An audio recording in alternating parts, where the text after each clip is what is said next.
Hello, thank you for joining us. This is Platform. I'm Ruth Aguele. Life, they say, is transient. Understanding that everything is temporary and will eventually change or cease to exist. Like they say, there is a time to be born and a time to die. But one thing that has remained sacrosanct even after death are people's legacies. The late former president, Muhammad Buhari, during his administration, contributed his quota in driving institutional reforms. And one key aspect where policies were effectively implemented is the agricultural sector. During the late leader's administration, key agricultural policies and initiatives aimed to boost agricultural production, to enhance food security, create jobs, diversify the economy, and increase exchange earnings. Now, the policies, the Agricultural Promotion Policy Framework, launched in 2016, aimed to revitalize the agricultural sector by addressing issues like inadequate infrastructure, limited access to finance and inputs, and low productivity. It focused on increasing production, improving value chains and promoting exports. Then we have the Anchors Borrowers Program, launched in 2015 by the Central Bank of Nigeria. The program provided loans and agri-inputs to smallholder farmers to boost production of specific commodities and reduce reliance on imports. In the same vein, the Presidential Fertilizer Initiative was to ensure availability of quality fertilizers at affordable prices for farmers, contributing to increased productivity and yields. No doubt the Buhari administration made significant efforts to revitalize the agri sector through various policies. Well, on Platform, the spotlight is on a man who played a pivotal role in revamping the agricultural sector during his tenure when he was alive. And the impact recorded, from the rural farmers. We want to explore those legacies he left behind in revitalizing the agri sector for economic prosperity. And our guest is Professor Abba Gambo from the Department of Crop Production, University of Abuja, Maiduguri, I beg your pardon. Thank you very much for joining us, Prof. Thank you, Ruth. It's really a sad time for the nation. Really? Yeah. Okay, so before we bring in our panelists, who will take you through his profile, Professor Gambo holds a doctorate degree on philosophy from crop science, agronomy, Master of Science, agronomy, Bachelor of Science, agriculture. He's a member of Faculty of Agriculture Academic Board, member Department of Crop Production Academic Board, member Horticultural Society of Nigeria. He's also a member Abuja Horticultural Society, member Borno Museum Society, member Wheat Science Society of Nigeria, among other reputable bodies. He's a member of Ministerial Committee for the rebranding of the Federal Ministry of Agriculture and Water Resources, National Consultant Horticulture National Program for Food Security. These were some of the community service he did back then. Policy Advisor Consultant of Agriculture, Nigeria Governors Forum Secretariat. And he's also a member of Borno State Agricultural Transformation Team, member National Committee on 4-year Plan of Rebranding of Education in Nigeria. All this he contributed and still contributing. Well done, Prof. Thank you very much, Ruth. Thank you. Our panelist is one of our correspondents here in the NTA, Ayo Deji Makinde. Ayo, thank you for joining us. Well, it's always a privilege, Ruth. Yeah. All right, Prof. It came like a shock to the nation, and this is a man that was well celebrated during his time, and we're seeing even after in death, he's still being celebrated, and the nation is mourning, obviously.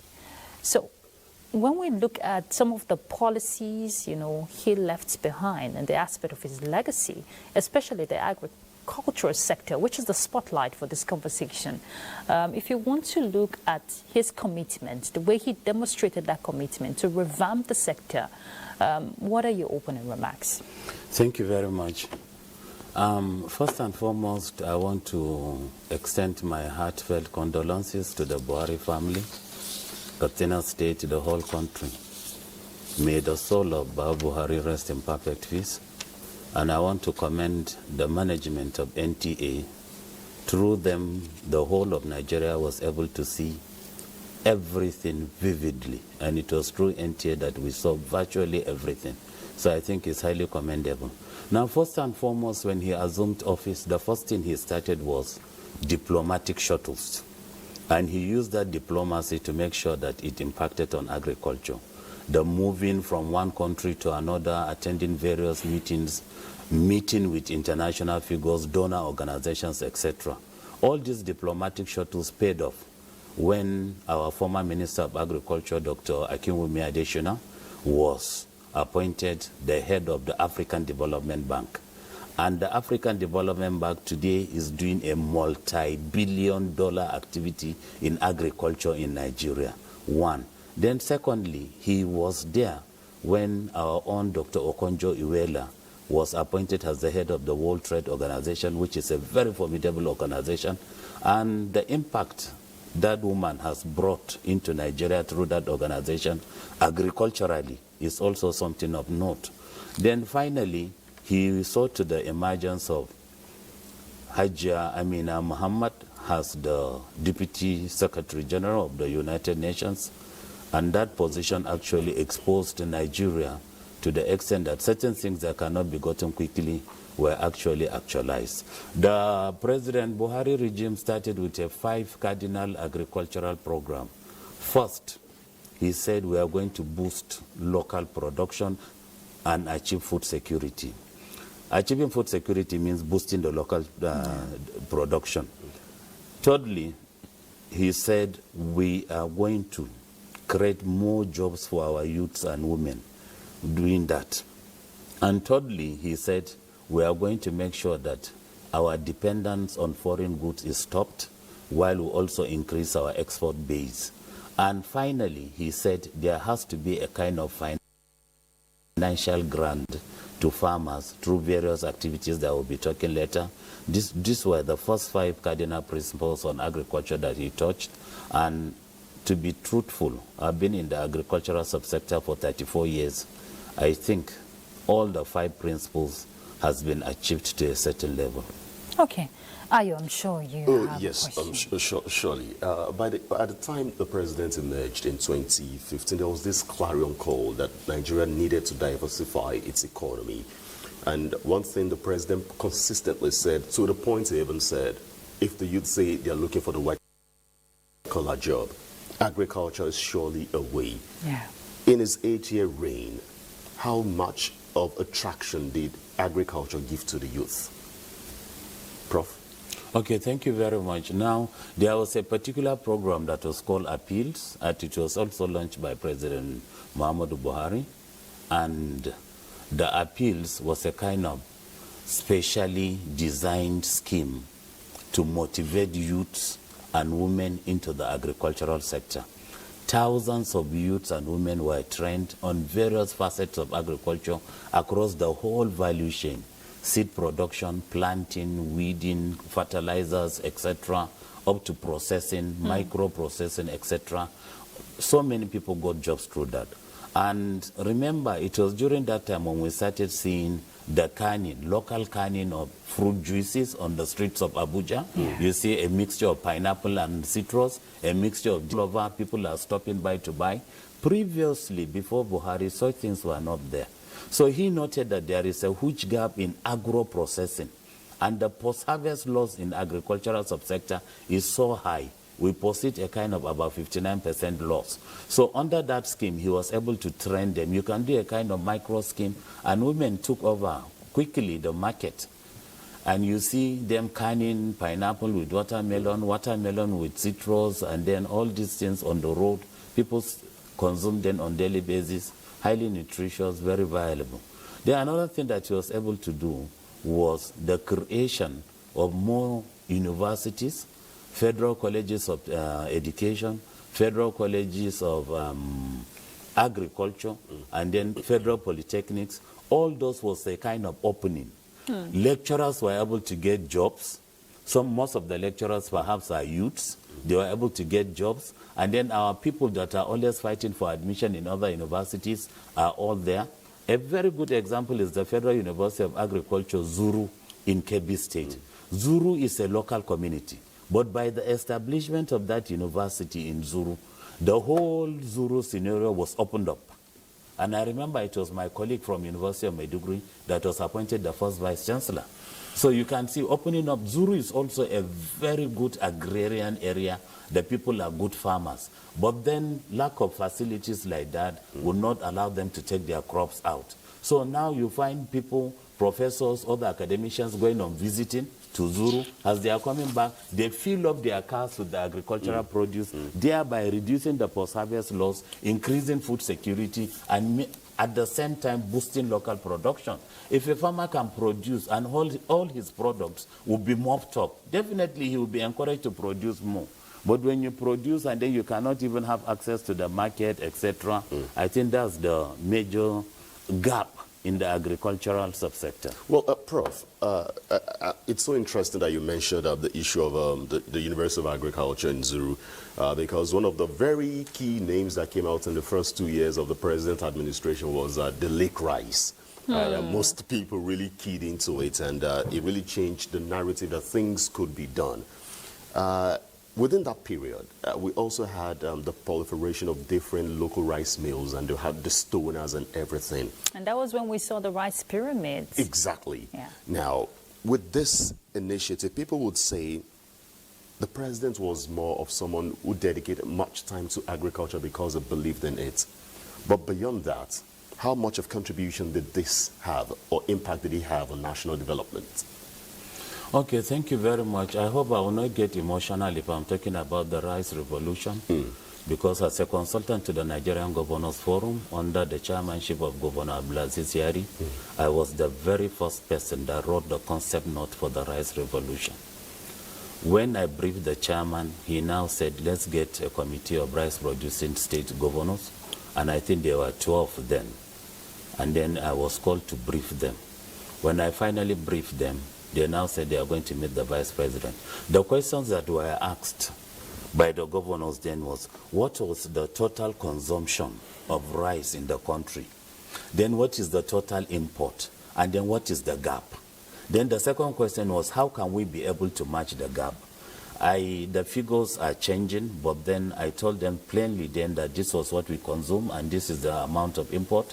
But then bridging the gap is a very simple thing. I said, first, quality seeds. The kind of rice seeds we're using are not international standard. They are not hybrid. They are not good varieties. Farmers depend on their own rice harvest, which is not the scenario in other countries. So I said that is one. Then secondly, I said the planting of rice only during the rainy season cannot meet up the gap quickly. And then there has to be dry season intensive irrigated rice production schemes. And to his memory, I remember President Babangida, President Buhari, went to Birnin Kebbi to launch the dry season scheme in accordance to my concept note. And then thirdly, and most importantly, we said we should motivate the youths and the women into the rice sector. When we started the program, I think we had about 4.8 million hectares of rice in the whole country. 3 or 4 years after, it doubled to 8.4 million hectares under rice. And that was when the rice millers and everything came in. And there was a kind of declaration, total ban on importation of rice into the country. That was what ignited to boost the local production. Modern seeds were brought from other countries. Modern machinery, mechanization was introduced into the rice scheme. People started farming rice twice in a year. In a particular location in Kebbi State, Yawuri, they actually plant rice 3 times in a year. 3 times. They do rice season of 3 times in a year. So, and then whatever they were doing, the millers were there to mop up.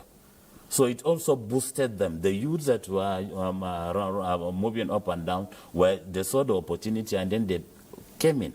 And the women, in most times, the planting and the harvesting are done by women. So that also boosted thousands of jobs. It created wealth. And at the same time, the milling. I think at the beginning we had about 10 prominent millers. But after the launching of that program, the number of standard internationally gauged mills, rice mills in Nigeria, increased to about 67. You know, Prof, and when I was going through the report, an international report, we saw the metric tons increase to 5.3. That was from 2021 to 2022, exactly, which is quite commendable. But you can't talk about this revolution without some of those initiatives that were used to push, like the Anchor's Borers scheme. You know, it really helped smallholder farmers to achieve this feat you were talking about. Let's dissect that policy, because you can't mention the PMB administration without the mention of that initiative. Definitely. 2 projects were brought in to assist the rice revolution.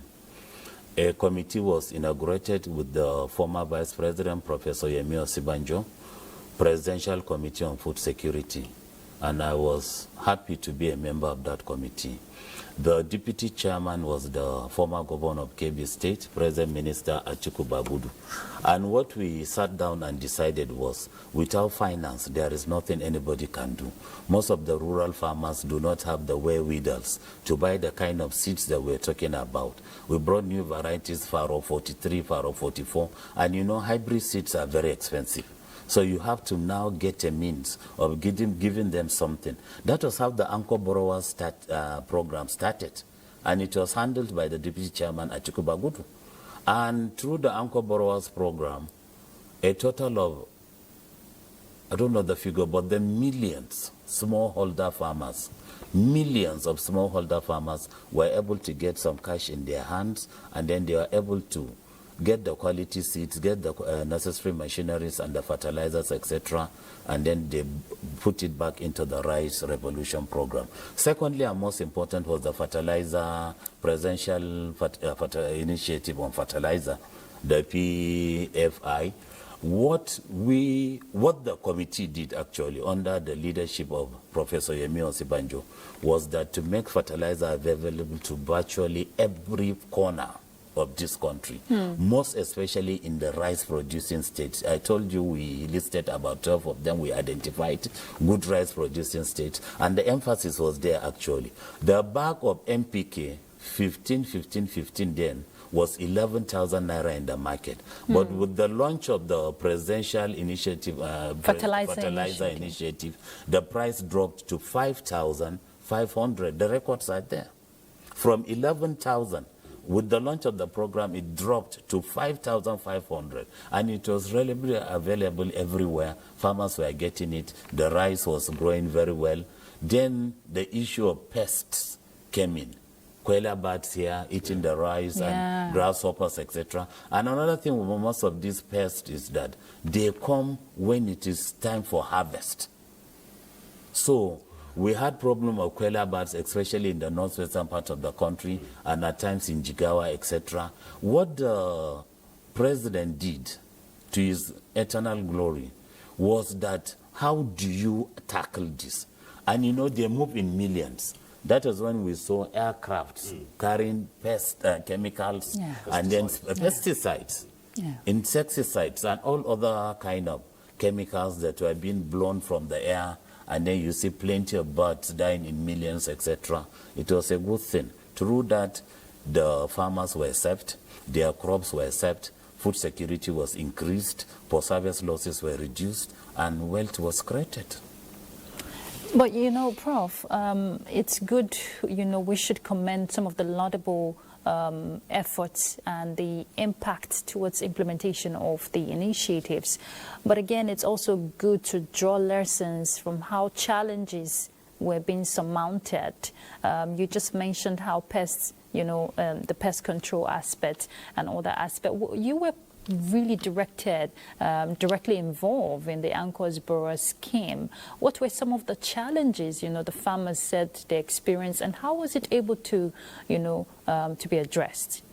The first challenge, Ruth, was who was truly a farmer. That was the first challenge. We see kind of, people coming, we are farmers, we need the loan, we are farmers, we need the loan. Where is your farm? he's Abuja based. So we now said, okay, tell us where your farm is. And then at the time we said, can we start using geocoordinates, GPS, to know your farm? And then we said, we need your national ID number to link into your telephone, and then to move to make sure that, so many youths were taken into consideration, and you are moving all over the country to verify what the farmers are saying. One, to ascertain who is actually a true farmer. 2, where is his farm? 3, what's the hectareage of his farm? And 4, what are the types of crops the farmer is growing? So these were the 4 questions that we asked them to go out, and the youths were all over the country getting this data back. I was going to ask about data. Was the work not done with accurate data? Yeah, data is actually a national problem. In every sector, you find that without data is not so good. And even now, as I'm talking to you, if you ask me as a professor of agriculture, what is the total number of farmers in Nigeria, I cannot be able to give you the exact figure. When you go to the Federal Ministry of Agriculture and Food Security, the figure might differ. When you go to the state, when you go to the All Farmers Association of Nigeria, the figure will also differ. So there is still this data deficit in Nigeria, not just in the agricultural subsector, but in all the other sectors. Now, what we did after that was that after identifying the farmers, knowing their farms, and then knowing the kind of crops they are growing, money was being dispensed to them. But, in the typical Nigerian factor, your in-law will come at a time. I need some of the money. He doesn't have a farm. And your wife is nagging you in the night. So you have no alternative, You have to bend the rules at times. Definitely rules were bent under that condition, definitely. But then the overall view, when you look at it, it has actually made rice particularly a stable crop in Nigeria. And for the first time in the history of Nigeria, Nigerians were able to produce the rice to feed themselves. The imports were stopped from India, from other countries. All the rice that were flooding the market, they were stopped. And don't forget, the borders were also closed. I was going to say that. That also had that also impact. has a big impact. Yeah. If the borders were closed, that means domestic production must rise, because we must feed ourselves. So all this directly and indirectly affected agricultural productivity through the 8-year reign of late President Muhammadu Buhari. And I'm happy to say that I was actually part of the presidential. Professor Yemi Osibanjo, all the glory to him. He did an excellent job in that regard. Then it was from there we started saying, let's feed the school children. We noticed the nutritional gap in the country. Children were going to school without food, without the necessary nutrients, etc. And the school feeding program was initiated. And one of the major highlights of the school feeding program, they said all the people that are consulted to provide food to the peoples in the primary must be from that particular locality. Yeah. And secondly, whatever you're going to use in feeding the peoples must be sourced from that immediate locality, no external things. So that also gives a big boost to the farmers. Whatever they were producing, the caterers were coming to mop up, and then it made them to go into massive production because it was needed. So it was a kind of chain, like a chemical reaction. Once you ignite, you keep on seeing so many changes going around, and then we got youths that were able to have good IQ, well-fed in the school, and then the number of children that were not coming to school increased because of the food that was not being given to them. I remember in a particular case where we saw some guys of about 17, 18 years coming to a primary school that they are pupils. Okay. Yeah, indeed. Ayo. Well, Prof, I've listened to 1 or 2 of your lectures at different platforms, and one thing you've consistently advocated is the nutritional gap that we have in the upbringing of children. Under President Muhammadu Buhari, we had a national livestock program. Some would say that was a foundation to what we now have as the Ministry of Livestock Development.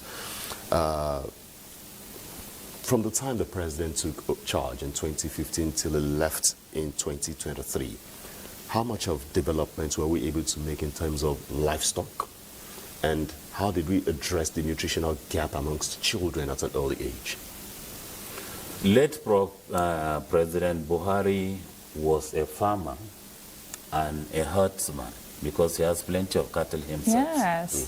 You understand? You always see the farm. I think when he was filling the code of conduct forms in 2015, when he came in as president, he mentioned he has 298 animals on his farm, cows, sheep, goats, etc.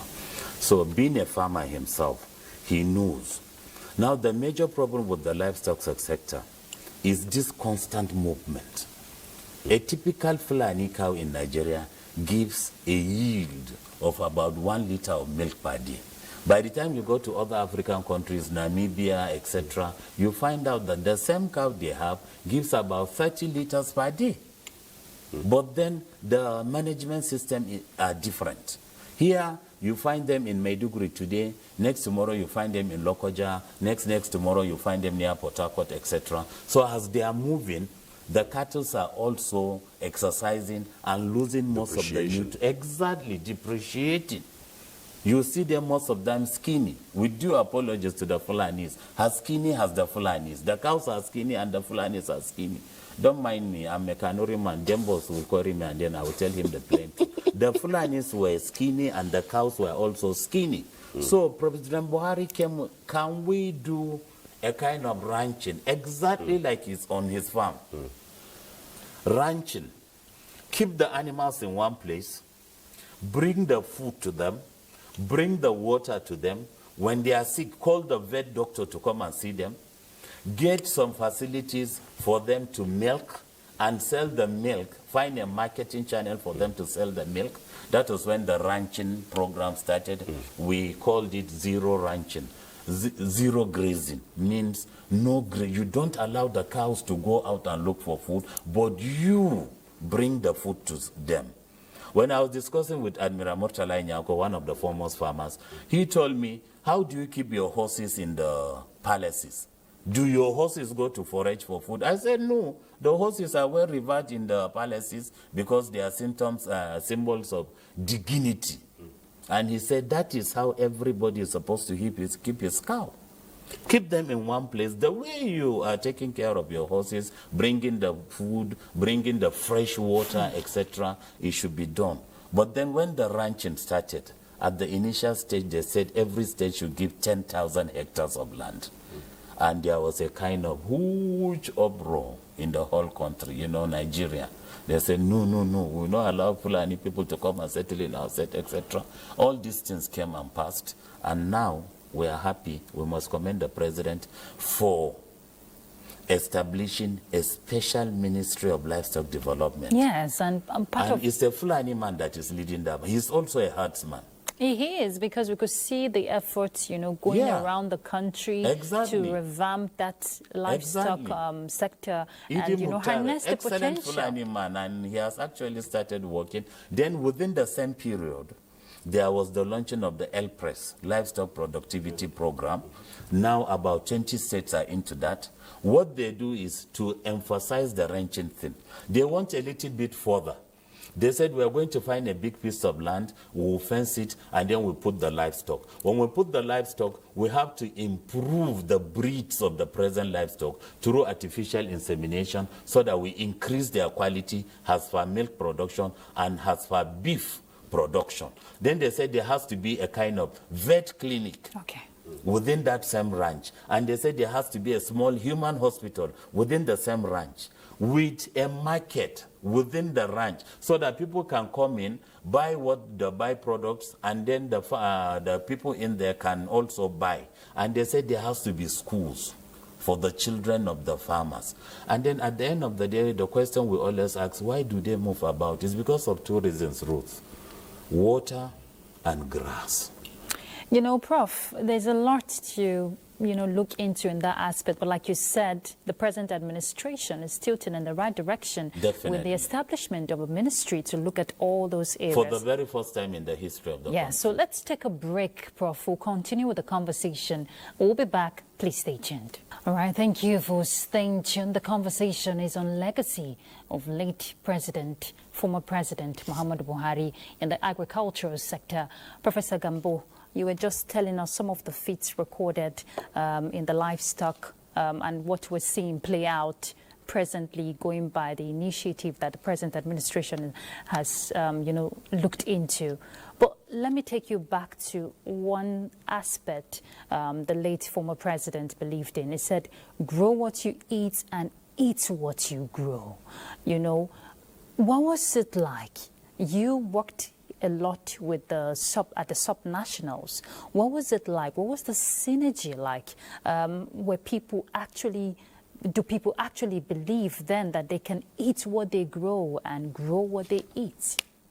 Okay, once again, Ruth, with all fairness, his lifestyle, when you look at his lifestyle, the Spartan lifestyle, he doesn't care about all these vanities, even in clothing, etc., you understand? So, and then he was a kind of well-disciplined policy man. He enjoys following the rules. And I remember, he took him some months, about 6 months before he got a cabinet, because he was going through every bit and details. When the cabinet first came, we were happy. The first minister of agriculture under President Muhammadu Buhari was Chief Audu Ogbe. So Chief Audu Ogbe contributed his quota. He launched the Green Alternative Program, which was to practicalize that statement you made.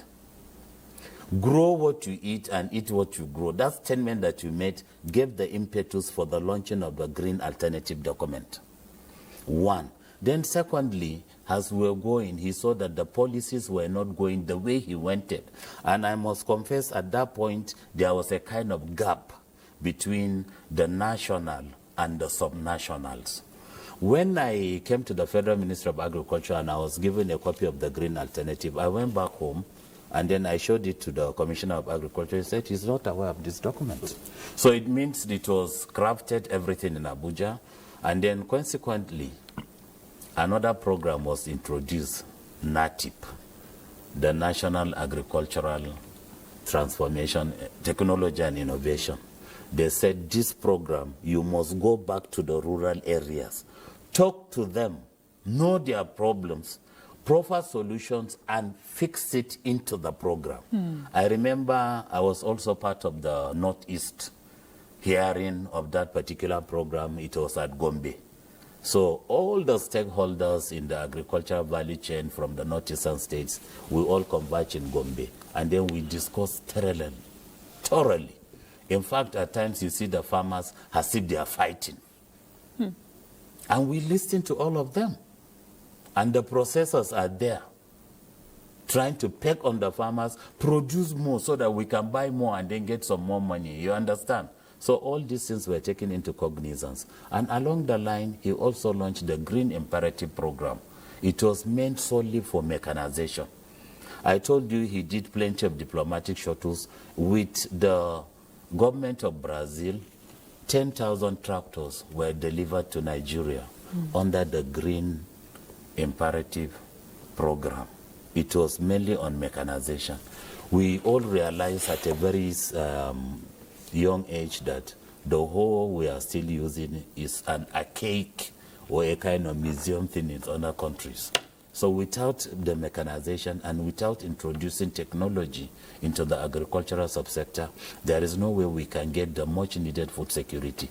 And I must also commend the present government for leveraging on that. Yes. Just recently, the Minister of Agriculture and Food Security, Senator Abubakar Kyari, there was a launching with the president of about 10,000 tractors in conjunction with another foreign country. So these are the kinds we want to see.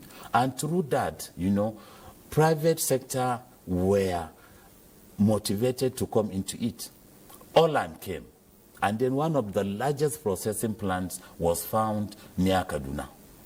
Dangote came into while he was doing cement, he said, when the fertilizer issue came, he said, he narrowed into fertilizer. You understand? And then WACOT came, so many other private sector organizations came in, and most of them mopped up several youths and women into the system, thereby creating jobs and making the fertilizer more available to people, thereby boosting food security and increasing the needed food sufficiency we're talking about.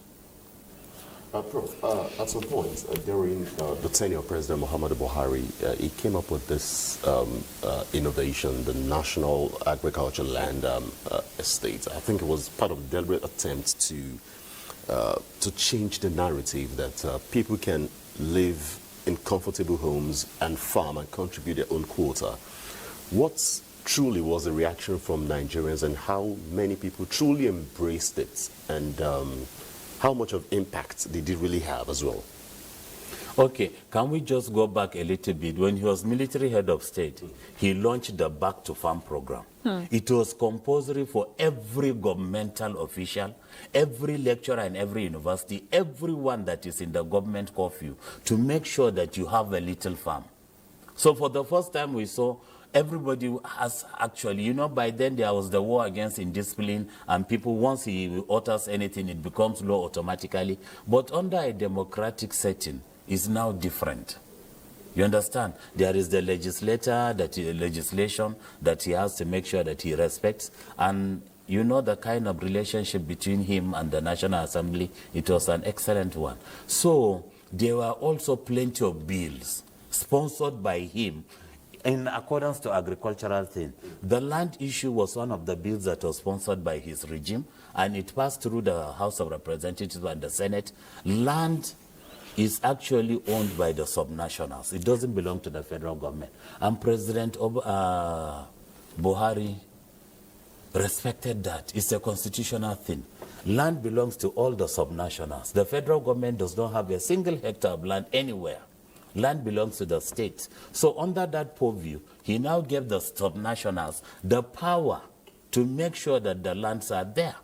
And then there was also a massive program to put more land into agriculture. And then you have to mechanize. While states in the northern part of the country were asking for tractors, states in the southwestern part and the southeast were asking for excavators, big graders, because of the forested areas. So the needs were different, because the agroecological vegetational zone of Nigeria is so huge within the same country. You have somewhere with 3 months of rainfall. You have another area with about 11 months of rainfall within the same country. And you have a place that you don't have a single tree, completely desert, and you go to south or southeast, you enter a forest, and then you'll be going for about several kilometers without seeing the sun, even when it is 12 noon. So the needs were different. And then those needs were being identified, and they were encapsulated into all the agricultural programs he was doing. What Mr. A needs is different from what Mr. B needs. Yes. So he was able to make sure that he jingles, to make sure that he satisfies Mr. A and also satisfy Mr. B at the same time, all with the main objective that the agricultural subsector will stand strong on its own. And you know, for it then standing strong, even now, we saw some of the initiatives he subsequently introduced, like the Zero Reject Initiative, which was designed as of that time that some of our commodities were being rejected.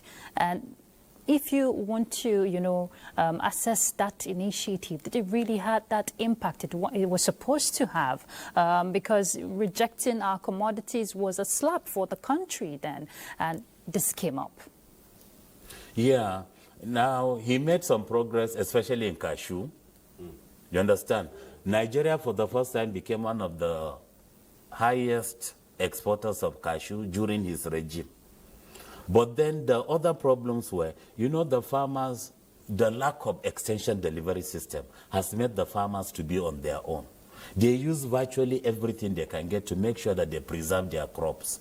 The sniper that we use to kill terrible insects and even pests in our houses are sometimes used to preserve their beans. I'm telling you.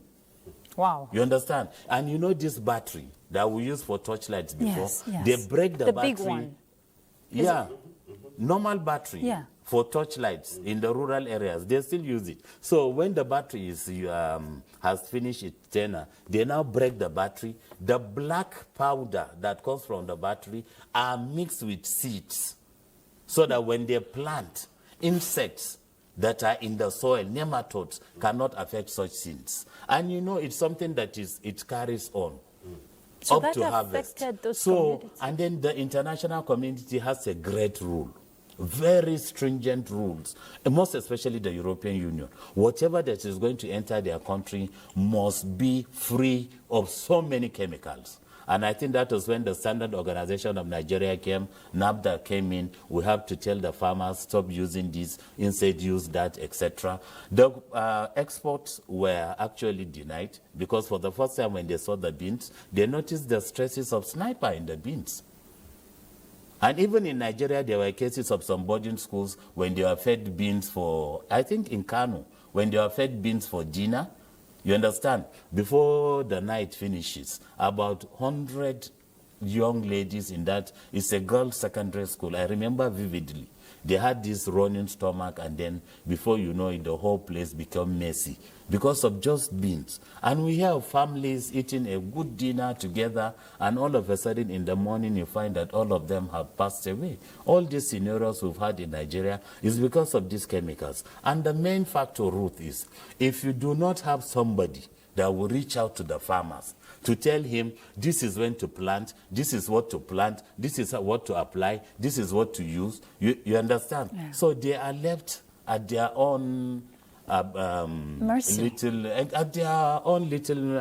technology, which is local, and they have no alternative. Somebody will just try whatever. I saw people, some farmers using diesel. They go to the mechanics when the car diesel, your car, the diesel has expired and you're changing. The moment it changes, they collect it and they are using it on their farms to take pests and things away. And you know, all these chemicals are being absorbed by the plants as they are growing up. Yes. So once you are eating, you are also eating the chemicals at the same time. It's a big issue. But now this present government is talking about organic farming, etc. And I think this will go a long way. But then the issue of the extension delivery system, whereby we used to see youths on bikes happily moving from one village to another, going to extend agricultural information and then collecting the problems of the farmers and coming back to research institutes to give to universities to give the problems, and they wait for us to give the solutions. They quickly check the solutions and move back to those rural areas. Those youths were well respected, the extension agents were well respected. And I remember when we were growing, the Malamangona, we call them in the northern part of the country, the farmers, head of the farming, agriculture or whatever, head of agriculture kind of. They were among the most respected people,